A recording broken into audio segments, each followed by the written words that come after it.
Hello everyone and welcome to our channel Vikas Savans Academy. In this video, we are going to start daily current affairs of 19th and 28th June 2022. But before starting this session, if you are not subscribed our channel, then subscribe it and press the bell icon for further notifications. So let's start with the first news. Global Wind Day 2022 is observed on which date across the globe? इसका right answer है B, that is जून 15।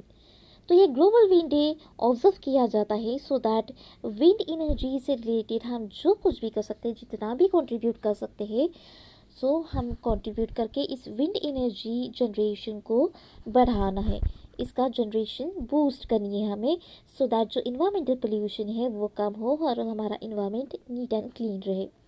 सो इसकी 2022 की theme है the celebration and appreciation of wind energy and it's benefits. So this Global Wind Day 2022 is observed on June 15 across the globe. Next news है UPI payments and RuPay cards will be available in France. मतलब जो हमारी India ने launch किया गया यूपे and RuPay cards है, ये France में भी अवेलेबल रहेगा। वहाँ पे जो हमारे इंडियन नेशनल्स जो है उनके लिए भी ये सुविधा यूज़फुल रहेगी। इसी के साथ वहाँ के जो फॉरेनर्स है उनके लिए भी ये यूपीआई पेमेंट्स यूज़फुल रहेगा। तो यूपीआई पेमेंट्स जैसे मैंने आपको लास्ट सेशंस में भी बताया था, यूनिफाइड मतलब कि इंटीग्रेटेड, जिस प्लेटफॉर्म पर अलग अलग पेमेंट ऑप्शंस अवेलेबल हो, that is UPI payment interface, और जिसमें हम कई तरीके के पेमेंट्स कर सकते हैं, चाहे वो इलेक्ट्रिसिटी पेमेंट हो, इलेक्ट्रिसिटी बिल हो या वाटर बिल हो या कोई टैक्स पे करना हो, जो भी हो वो हम ट्रांजैक्शन वहाँ पर कर सकते हैं। यूनिफाइड का मतलब ही है इंटीग्रेटेड, मतलब सब मिलजुल के एक साथ आना। ओके, सो वहाँ पर फ्रांस में जो एनपीसीआई की ओवरसीज़ ब्रांच है, that is national payment corporation of India की, इनके साथ इन्होंने फ्रांस के लीरा नेटवर्क ने अग्रीमेंट साइन किया है UPI payments and RuPay cards को लॉन्च करने के लिए। तो ये फ्रांस के अलावा अदर कंट्रीज़ में भी ये लॉन्च किया गया, जैसे कि सिंगापुर, यूएई, भूटान और नेपाल में। और इसका जो चार्ज है वो मिनिस्टर ऑफ कम्युनिकेशन को दिया गया था। तो communication and electronics and information technology के मिनिस्टर है हमारे मिस्टर अश्विनी वैष्णव, ओके, जो कि हमारे मिनिस्टर और रेलवेज भी है। देन इनॉग्रेशन ऑफ जल Bhushan building and gallery of revolutionaries. तो इसमें गैलरी ऑफ रिवोल्यूशनरीज जो है, मतलब कि इंडियन फ्रीडम मूवमेंट से रिलेटेड जितनी भी कोई चीज़ है वो यहाँ पर एग्जिबिट की जाएगी, जैसे कि क्रांति गाथा, इसका नाम दिया गया है क्रांति गाथा। सो इसी के साथ साथ जो न्यूली कंस्ट्रक्टेड जल भूषण बिल्डिंग है, इसको भी inauguration prime minister Narendra Modi ने किया है। सो इसमें क्या होगा, it houses the office and residence of Maharashtra governor on the occasion. तो देखिए क्रांति गाथा में जैसे मैंने आपको बताया कि इसमें जो भी फ्रीडम मूवमेंट से रिलेटेड जो हीरोज़ थे, उनके रोल्स जो थे मूवमेंट के, उनके स्कल्पचर्स, म्यूरल्स, सारी डिटेल्स इसमें अवेल की जाएगी। ओके, इसी के साथ साथ on tribal revolutionaries drawn by school kids, मतलब स्कूल किड्स ने जो ट्राइबल में रिवोल्यूशन क्रिएट किया है ट्राइबल पॉपुलेशन में, ये भी इसमें शेयर किया जाएगा।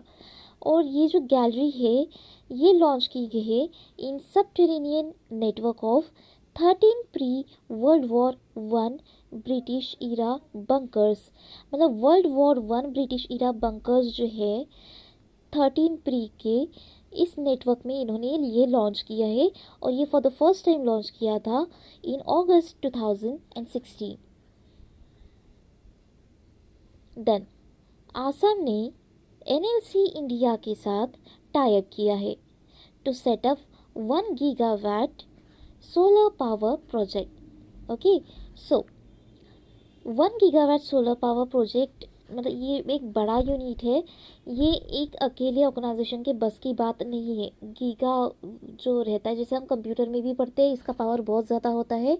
Okay, so 1 gigawatt energy produce करना सोलर पावर, ये एक ऑर्गेनाइजेशन के बस की बात नहीं है। तो आसाम स्टेट ने ये चार्ज दिया है एनएलसी इंडिया को। ओके, तो इन दोनों ने एक कोऑपरेशन साइन किया है। सो इसमें क्या होगा कि इन्वेस्ट किया जाएगा 5000 करोड़। यस, 5000 करोड़ इस 1 गीगावाट सोलर पावर एनर्जी को प्रोड्यूस करने के लिए इन्वेस्ट किया जाएगा।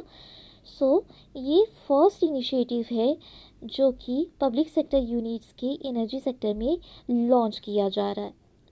तो असम की बात हो रही है, तो असम के चीफ मिनिस्टर है हिमंत बिस्वा शर्मा और गवर्नर है जगदीश मुखी। तो हम देखते हैं नेक्स्ट न्यूज़। स्वप्निल कुसले एंड अशी चौकसी win mixed team gold eight ISSF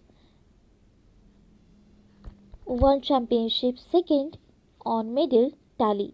तो स्वप्निल कुसले और अंशी चौकसे जो है इन्होंने मिक्स टीम में ये गोल्ड मेडल ग्रैब किया। मिक्स टीम क्या होती है? मिक्स टीम मतलब एक मेल रहेगा उसमें और एक फीमेल रहेगी। वैसे ही मेन सिंगल्स कैटेगरी होती है, वुमेन सिंगल्स कैटेगरी होती है, मेंस डबल्स भी कैटेगरी होती है, वुमेन्स डबल्स भी कैटेगरी होती है। मेंस डबल मतलब सिर्फ मेंस ही रहेंगे, उस टीम में दोनों मेंबर्स। इसमें क्या है, ये मेल मेंबर है और ये फीमेल मेंबर है। ओके, सो ये हुई मिक्स टीम। तो इन्होंने कौन सी कैटेगरी में ग्रैब किया है ये गोल्ड मेडल? तो 50 मीटर राइफल कैटेगरी में ये 3 पोजीशंस में इन्होंने ये मेडल क्लिंच किया है। तो ये जो इंटरनेशनल शूटिंग स्पोर्ट्स फेडरेशन है, that is ISSF world cup, तो ये राइफल पिस्टल शॉट गन के लिए कंडक्ट किया गया इन बाकू अजरबैजान में ये गेम्स कंडक्ट किए गए।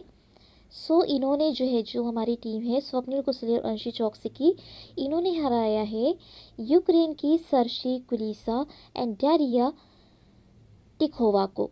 तो ये आपको एग्जाम में पूछा जा सकता है कि किसे इन्होंने डिफीट किया, तो ये टीम आपको याद रखनी है। सो इन्होंने हराया इनको 16-12 से। तो इनके पॉइंट्स थे स्वप्निल कुसले के 16 और ये जो डारिया टिकोवा है इनके 12 पॉइंट्स थे। तो ऐसे इन्होंने ये गोल्ड मेडल क्लिंच किया। देन तमिलनाडु ने इनम ईज़थूम स्कीम लॉन्च की है। तो ये लॉन्च क्यों की गई है? देखिए, ये लॉन्च की गई है during this event Ejanivakkam panchayat union middle school में जो इवेंट हो रहा था उस वक्त इन्होंने तिरुवल्लुर में ये इनम ईज़थूम स्कीम लॉन्च की है, जिसका एम है कि फाउंडेशनल लिटरेसी क्रिएट हो बाय 2025 ईयर तक फाउंडेशनल लिटरेसी बनानी है, ये इसका एम है। इसी के साथ जो लर्निंग गैप है उसे ब्रीच करना है, मतलब जो स्टूडेंट्स जो है पढ़ाई छोड़ देते हैं और बाकी कामों में लग जाते हैं, तो वो गैप ना पड़नी चाहिए, इसलिए ये स्कीम लॉन्च की गई है। तो ये गैप क्यों क्रिएट हुई थी? Due to this Covid pandemic among students, जो कि 8 ईयर्स के कम बच्चे हैं, 8 ईयर्स से कम एज के जो बच्चे हैं उनमें ये एजुकेशनल गैप, लर्निंग गैप हो गई थी, तो उसे ही कम करने के लिए, उसे भरने के लिए स्कीम लॉन्च की गई है। तो इसमें क्या होगा इस स्कीम में कि जो एजुकेशनल डिपार्टमेंट्स है ये इनको वर्क बुक्स और अदर स्टडी मटेरियल डिस्ट्रीब्यूट करेंगे from class 1 to 3। Okay, class 1 से लेकर क्लास 3 के बच्चों की लर्निंग गैप जो है कम की जाएगी। तो तमिलनाडु के चीफ मिनिस्टर है मिस्टर M.K. स्टालिन और गवर्नर है R.N. Ravi. Then supreme court ने 1 किलोमीटर जो रेडियस है नेशनल पार्क की और वाइल्ड लाइफ सेंचुरी की, जो 1 किलोमीटर रेडियस है वहाँ तक माइनिंग जो है वो बैन की है। माइनिंग मतलब जो कोल माइंस होती है या अदर माइंस होती है वहाँ पर माइन करना उन्होंने बैन कर दिया। तो जो हमारे बेंच ऑफ जस्टिस है एल नागेश्वर राव, B.R. गवई और अनिरुद्ध बोस, इन्होंने ये ऑर्डर पास किया है कि ये जो माइनिंग है 1 किलोमीटर रेडियस तक ये बैन की जाए, क्योंकि इन्होंने कहा है कि 10 किलोमीटर तक, मतलब नेशनल पार्क और वाइल्ड लाइफ सेंचुरी से लेकर 10 किलोमीटर तक इन्होंने कहा है कि इको सेंसिटिव जोन होना चाहिए। इको सेंसिटिव जोन का मतलब है वहाँ पर सिर्फ और सिर्फ एनिमल्स घूम फिर सकते हैं, वहाँ पर हमारे ह्यूमन बींग का जाना अलाउ नहीं है और हमारे ह्यूमन बींग से रिलेटेड कोई भी एक्टिविटीज़ वहाँ पर नहीं होनी चाहिए, ताकि एनिमल्स है, प्लांट्स है, उनका इकोलॉजिकल बैलेंस डिस्टर्ब ना हो। That is eco sensitive zone. Okay, so ये एरिया छोड़कर, मतलब 1 किलोमीटर तक तो बिल्कुल भी माइनिंग नहीं होनी चाहिए, ऐसे इन्होंने कहा है। और जो रामगढ़ वाइल्ड लाइफ सेंचुरी है वहाँ पर 500 मीटर तक कोई भी एक्टिविटीज़ कंडक्ट ना हो, ये भी उन्होंने बताया। तो जो इको सेंसिटिव जोन्स हैं जो अभी मैंने आपको बताया वो डिफाइन किए गए हैं under environment and protection act 1986। Then national air sports policy launch की गई है for the first time in 2022। So इस नेशनल एयर स्पोर्ट्स पॉलिसी जो है ये इनॉग्रेट की गई है by union civil aviation minister that is Jyotiraditya Scindia. तो इसका एम क्या है, देखिए ये जो टॉप एयर स्पोर्ट्स नेशंस है तो इंडिया को इसमें इंक्लूड करना है टॉप एयर स्पोर्ट्स नेशन में बाय 2030। तो ये सारे ईयर्स आपको पूछे जा सकते हैं। बाय 2030 इंडिया को टॉप एयर स्पोर्ट्स में इंक्लूड करना है। देन प्रोवाइड, इसके अलावा safe sustainable air sports ecosystem भी कंट्री में ही, मतलब हमारी होम कंट्री में ही अवेलेबल करवाया जाएगा। सो इसमें 11 स्पोर्ट्स इंक्लूड किए गए जैसे aerobics, ballooning, gliding, parachuting, power aircraft and rotorcrafts. तो ऐसे 11 स्पोर्ट्स इसमें नेशनल एयर स्पोर्ट्स पॉलिसी में इंक्लूड किए गए हैं। सो इससे क्या होगा कि 1 लाख जॉब्स भी क्रिएट होंगे और इसी के साथ इसमें रेवेन्यू भी बनेगा 10,000 crore in the coming years. Okay, so हमारे सिविल एविएशन मिनिस्टर है mister Jyotiraditya Scindia. Next news है व्हाट्सएप ने एसएमबी साथी उत्सव लॉन्च किया है। तो एसएमबी साथी उत्सव का एम ये है कि स्मॉल बिजनेसेस को सपोर्ट करना, स्मॉल बिजनेसेस ताकि इनकरेज हो और वो डिजिटली बूस्टअप हो सके। ओके, तो इन्होंने ये एसएमबी साथी उत्सव लॉन्च किया व्हाट्सएप ने इन एसोसिएशन विद जोश टॉक्स।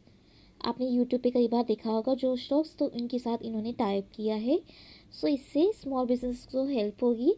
स्मॉल बिजनेसेस जनरली सिर्फ ऑफलाइन ट्रांजैक्शंस करते हैं, तो इन्होंने कहा है कि आप ऑनलाइन प्लेटफॉर्म पर आइए सो दैट आपका प्रमोशन भी होगा और आप ऑनलाइन ट्रांजैक्शंस भी कर सकते हो।